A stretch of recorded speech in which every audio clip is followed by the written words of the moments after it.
মনসা পুজোর খিচুড়ি ভোগ খেয়ে অসুস্থ প্রায় ১৫০ জন, প্রায় প্রত্যেকেই চিকিৎসাধীন। পশ্চিম মেদিনীপুর জেলার দাসপুর থানার অন্তর্গত দাসপুর ১ নম্বর ব্লকের রাজনগর গ্রাম পঞ্চায়েত এলাকার সুরুৎপুরে গতকাল মা মনসার পুজোয় প্রত্যেকেই ওই এলাকার বাসিন্দারা পুজো দেওয়ার পাশাপাশি খিচুড়ি ভোগ প্রসাদ গ্রহণ করেছিলেন। ওই খিচুড়ি ভোগ খেয়ে অসুস্থ হয়ে পড়েন প্রায় ১৫০ জন। এলাকায় ইতিমধ্যে প্রশাসনের পক্ষ থেকে মেডিকেল ক্যাম্প বসানো হয়েছে। প্রায় ৬ জন গুরুতর অসুস্থ হয়ে পড়লে তাদের প্রত্যেককেই দাসপুর হাসপাতালে চিকিৎসার জন্য ভর্তি করা হয়েছে। ঘটনাস্থলে উপস্থিত পুলিশ প্রশাসন, দাসপুর ১ নম্বর বিডিও এবং পঞ্চায়েত সমিতির সভাপতি সুকুমার পাত্র, এলাকার প্রধান সহ স্বাস্থ্য আধিকারিক থেকে শুরু করে সমস্ত স্বাস্থ্যকর্মীরা। দাসপুর থেকে কৌশিক কাপড়ির রিপোর্ট, সত্যের সন্ধানে সংবাদ প্রতিদিন লোকাল নিউজ।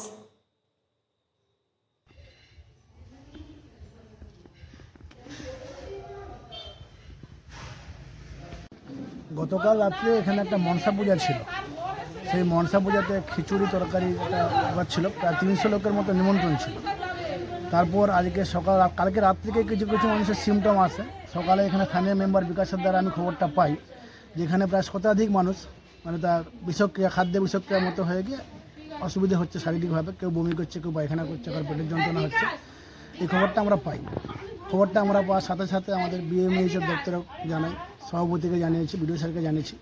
ওনারা এখানে আমাদের পৃথুজা হেলথ সেন্টার থেকে রায়নগর অঞ্চলের সেখানে সিএইচও ম্যাডাম থেকে আরম্ভ করে এএনএম আশা সবাই প্রায় এসেছেন। যারা দ্রুততার সহিত চিকিৎসাটা চলছে। এবং এই ঘটনার জেরে কি এখানে মেডিকেল ক্যাম্প বসছে? এই ঘটনার জন্য এখানে মেডিকেল ক্যাম্প বসছে। আচ্ছা। এবং আমরা দ্রুত ব্লক থেকে কিছু ওষুধ আনিয়েছি যাতে করে মানুষজনের সুবিধা করা যায়। ব্লকের সঙ্গে সঙ্গে সরবরাহ করেছেন, করতে ওষুধও এসছে, মানুষজন আসছেন, চিকিৎসা নিচ্ছেন। এবং আমাদের একটা ক্যাম্প, হেলথের ক্যাম্প বাড়ি বাড়ি গেছে। সেগুলোকে আবার কিছু কিছু যারা ইনজোর তারা হয়তো আসেনি, সেখানে খবর নিচ্ছেন যে আর কারো ইনজোর হয়েছে কিনা। মোট কতজন এখনো পর্যন্ত অসুস্থ এবং কতটা অসুস্থ?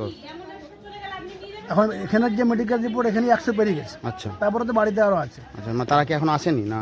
কেউ কেউ হাসপাতালে চলে গেছেন, কেউ কেউ স্থানীয়ভাবে চিকিৎসা করেছেন।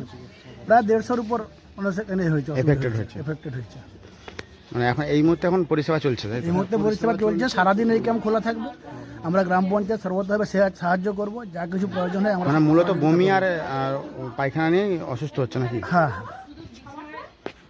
বাচ্চা টাচ্চা এরকম কিছু? ছোট বাচ্চাও আছে, ছোট বাচ্চার সাথে আছে। আপনার নাম? চিন্ময় চক্রবর্তী, উপপ্রধান রায়নগর গ্রাম পঞ্চায়েত।